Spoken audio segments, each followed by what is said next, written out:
Hey, what's going on, AFC? It is good to see you again. Last week what we did is we went over the first part of chapter 4 and talking about sons and being heirs to a promise through Jesus, through Abraham, through the promise set forth back in Genesis.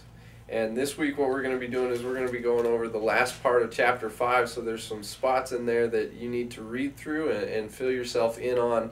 The rest of chapter 4 and the beginning of chapter 5. The reality is that we don't have as many weeks as we would like to complete this study, so we're going to condense it a little bit.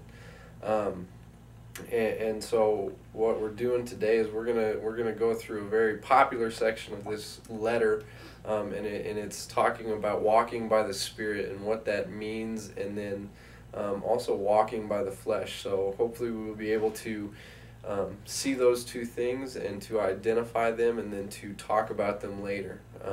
So right now we're in chapter 16 or verse 16 of chapter 5. And it says this, "But I say, walk by the Spirit, and you will not gratify the desires of the flesh.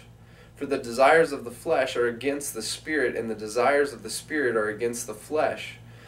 For these are opposed to each other, to keep you from doing the things you want to do.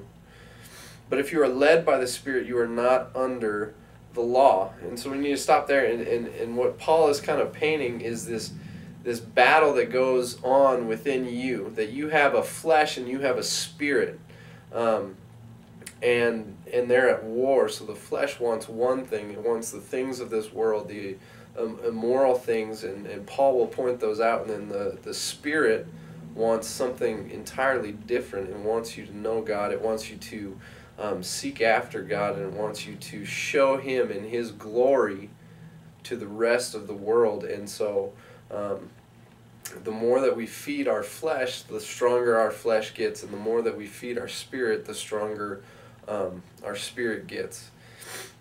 Verse 19, "Now the works of the flesh are evident: sexual immorality, impurity, sensuality, idolatry, sorcery, enmity, strife, jealousy, fits of anger, rivalries, dissensions, divisions, envy, drunkenness, orgies. Things like these I warn you, as I warned you before, that those who do such things will not inherit the kingdom of God."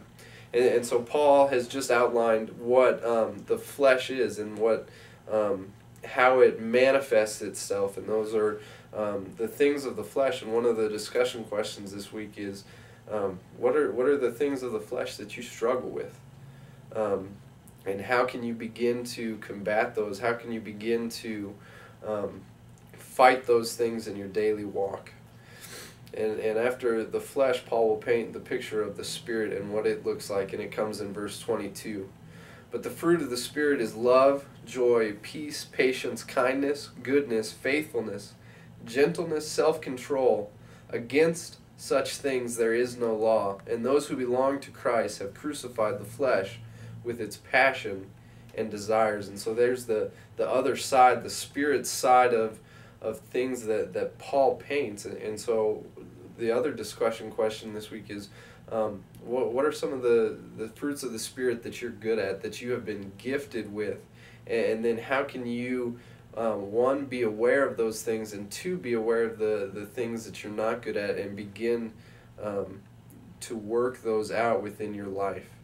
And Paul, to close out this chapter, will give us instruction on how to feed the Spirit and kill the flesh. And it comes in verses 25 and 26, and it says, "If we live by the Spirit, let us also walk by the Spirit. Let us not become conceited, provoking one another, envying one another." And so what he's saying is, if you proclaim to live by the Spirit, then you need to walk by the Spirit also, and so your actions should match up with that.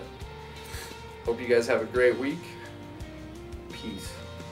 Thanks to your love, every eye was